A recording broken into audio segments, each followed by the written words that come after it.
Hello, and welcome to part 2 of our Contender series. In part 1, we played 4 commanders from the new set, Streets of New Capenna, to see who would come out on top. Pontus managed to win with his Toluz deck, and now he will be bringing it back this week, while Mons, Honest, and I play 3 staple commanders in the cEDH realm, to see if it is worthy of being considered a viable cEDH deck. Alright, this is our opening 7, and I'm quite happy with it. We have a turn 2 Najeela and a turn 3 Toski. We'll be able to draw lots of cards, and hopefully draw into a win. I like this hand, and I'm going to keep it. Hi, today I'm playing Toluz against established commanders. The main game plan of the deck is assembling a Necropotence or maybe an Adnos and then storming off, preferably with a Bone Miser. You have Shallow Grave and Taking Pact to win an instant speed in your end step if you're going off with Necro. Well, my first hand doesn't have lands. It looks a bit interesting except for that fact, but yeah, I cannot keep a handle that looks like this. Second land is better, but it doesn't have any gas, and Toluz doesn't really give us any gas in herself, so I need to find something that has a value engine or a way to find the Necropotence, which this doesn't. My 6, once again, has no lands. So let's go to a 5, I guess. Yeah, lands and spells. That seems great. I'll probably keep a turn 3 Toluz with a Fierce backup, maybe? Yeah, about something like that. Not sure about Frantic Search or Thassa's Oracle in this spot, but I'll figure something out. Hi everybody, my name is Mons and I'm playing Sisay, Weatherlight Captain. Now, this opening hand doesn't look that hard. What I normally want to have is a turn 1 mana dork that follows up into something. I don't have that. Sure, I have Edis 1 Canaris, I have a Gilded Drake. Gilded Drake is actually really good here, but I think I still want to be greedy. This is my first 7, so let's look at a different option. I'm really happy. I have a Chromox, I have a Deafening Silence, that's great. I have 2 Dorks, and I have a Kambal. So yeah, second 7 looks pretty hot. This is what I'm gonna keep. What's up guys, playing Minsc again. Cool little Naya creature combo deck. Does nifty things with Arena Rector and Academy Rector, thanks to the new Vivian Planeswalker, who's a Birthing Pod. And with that, let's go. I will start the game. I will draw a card. I will play a City of Brass. I'll tap it for a green and cast a Noble Heart and pass the turn. I'll take my turn, play a Polluted Delta, and pass the turn. Draw a card for turn. That's a really nice draw. Let's begin with playing this Chromox, imprinting this Fyndhorn Elf, tap this for green, cast this Noble Hierarch, play this Plains, tap it for a Deafening Silence. And I pass the turn. Alright, I will draw for turn. I'll play this Cavern of Souls, tap, play Soul Ring, pass turn. Alright, going to my turn. I will play this Scrub Land, or Jordan Land, and I will pay 3 mana and a life and cast Najeela. And if that is good, I will pass the turn. In your end step, I'll crack my fetch. Finding a tapped Water Grave. Then I'll take my turn. Play a Floodstrand, end of turn. I will fetch. Finding a Tundra, then tapping 2 for a Talisman of Progress. And then I'll pass the turn. I'm gonna draw a card for turn. So our situation isn't optimal for a very simple reason. We have stacks effects, Deafening Silence and Kambal that is good versus Toluz, versus one opponent. It doesn't do that much, or it doesn't do anything versus Minsc, it doesn't do anything versus Najeela. And I'm a little bit scared about Najeela's position. I mean, she had developed pretty quickly, so I think what I need to do is get Sisay into play instead of Kambal. Because if Kambal would have affected more opponents, then Kambal would have made more sense. But right now, if I put my Sisay and Llanowar Elf into play, and I top deck a mana source, I can attack with Sisay because of the Exalted from the Noble Hierarch. She becomes a free, and I can tutor for something that is a little bit more universal stacks effect. So that's what we're gonna do. I'm gonna play this Wooded Foothills that I'm gonna sacrifice for a bad land. I'm gonna tap this and cast a Llanowar Elf, and then we're gonna tap 3 mana for a Sisay Weatherlight Captain, and then I'm gonna pass the turn. I'll go to my turn, untap, draw a card. I'll play this Wooded Foothills. I'd like to crack it. 39, gonna search up Taiga. I'll play a Lotus Petal.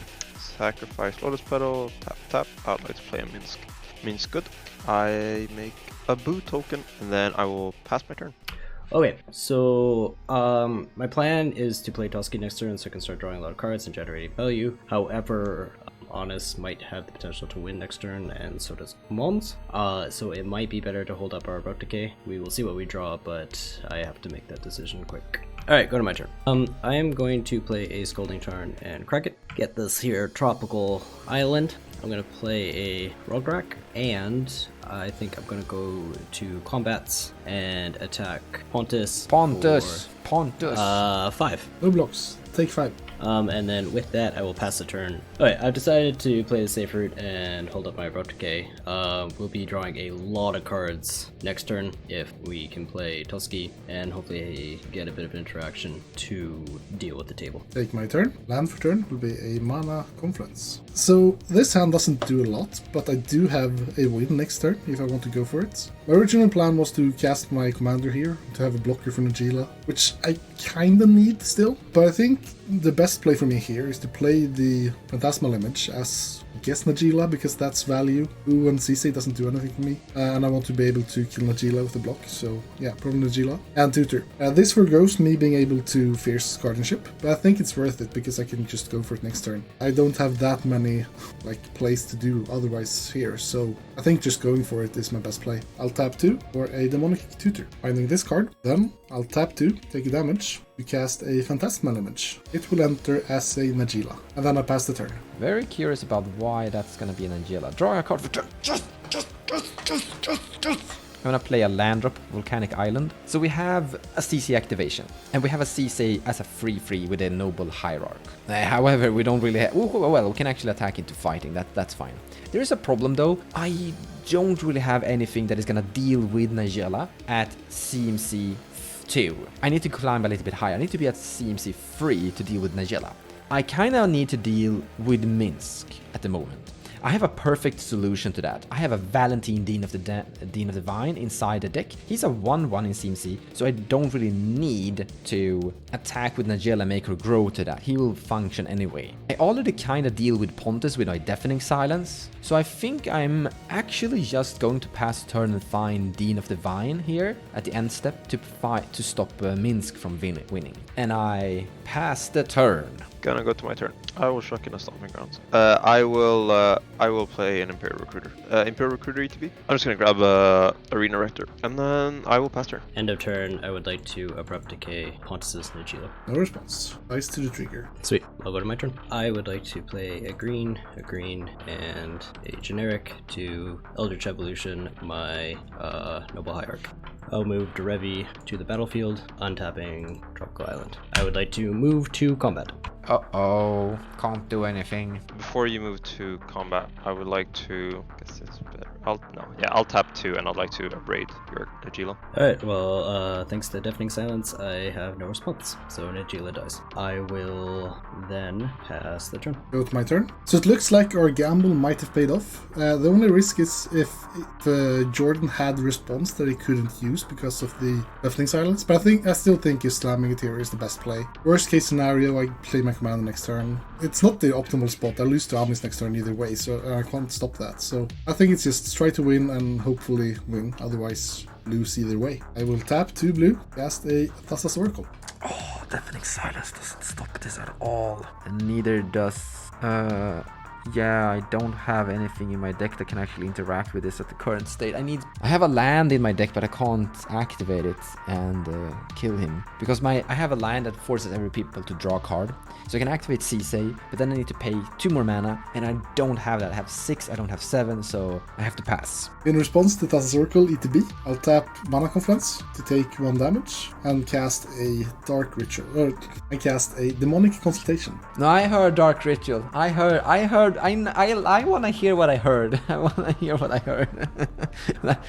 I have no response to this. Yeah, so normally Deafening Silence is fine for me because I only really play like 1 spell per turn anyway, and that's enough to win. But in this instance, the only way I can interact is by Demonic Consultation into more interaction, but because of Deafening Silence I can't. So thanks, Mons. I'll name You Are Already Dead to the consults. Exile my library, and then Thassa's Oracle's trigger on the stack. Good game! I die. Good game. Turn order and everything. You know how it is. Maybe we'll go better next time. So I felt a little bit safe against Pontus with my Deafening Silence, but Thassa's Oracle, yes, goes through that. Such a great win con.